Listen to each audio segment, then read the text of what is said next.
Howdy, Connection Group leaders. Happy Thursday. I hope y'all are doing well. I'm in here in the loft. I'm hanging out by one of my new Christmas trees. Y'all, we're 10 days, maybe a little bit less, depending on what day you're watching this video on, away from Christmas.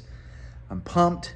I'm also losing my mind a little bit because I got all my kids' Christmas shopping done. I've got one thing left to get for Becca. I've got my Connection Group leaders' Christmas presents purchased. And I'm in this awful holding pattern where I just have to wait to give, and it's driving me crazy. You know what I'm talking about? Like, I love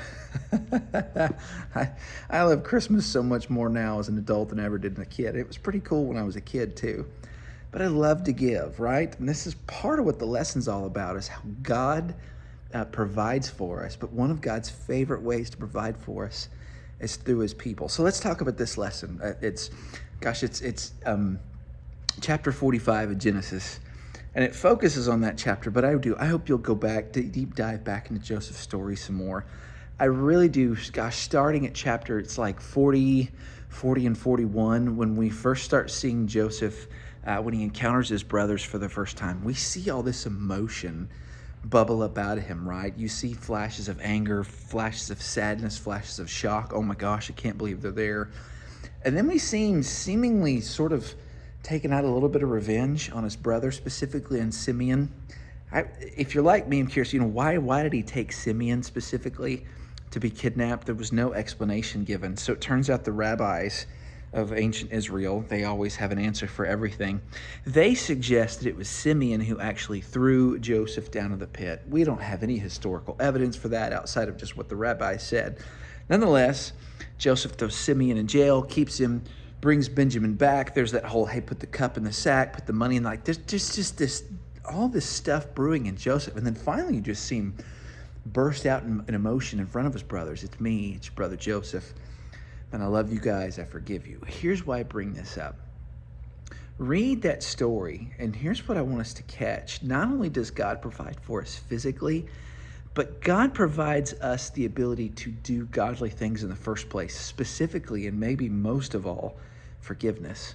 Have you ever had anybody use the phrase, oh, you just don't know what they've done to me, there's no way I could forgive them, which is a very real human emotion, right? And Lord knows, there are plenty of people who have been wronged 17 different ways.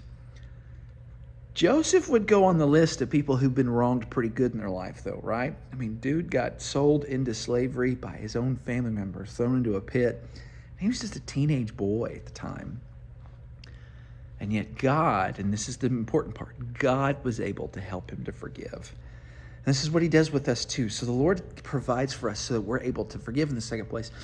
Then God also provides for us to have the ability to provide.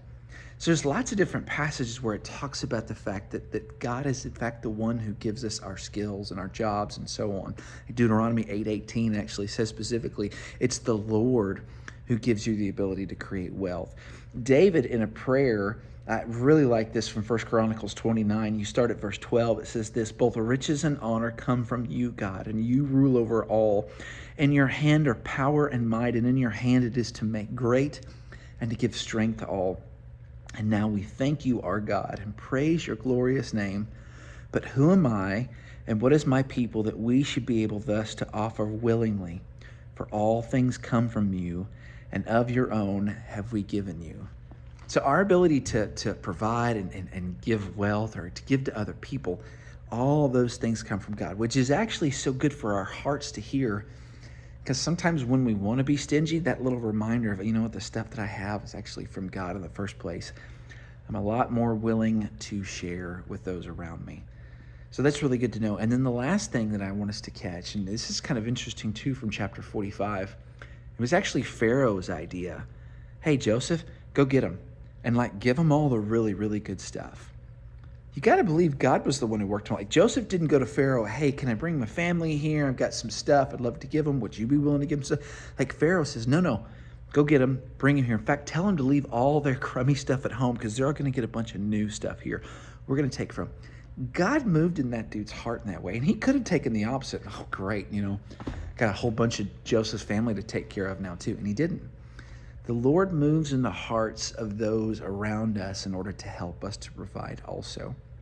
And so as you're talking to your group on Sunday, regardless of the age you're working with, let them know that this is what God does. God moves in our hearts to bring us to a place of giving.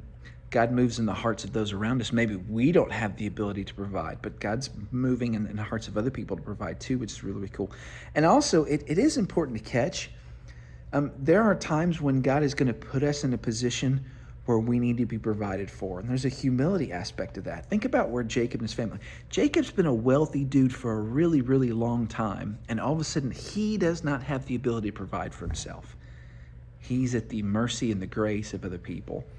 Sometimes God's going to do that with us, and that's an okay thing, because ultimately, at the end of the day, which you should catch from this whole lesson, is we're still in God's hands, and that's where we always want to be. Guys, I love y'all. Merry Christmas. Can't wait to see you on Sunday. It's almost here. We'll see you later. Bye.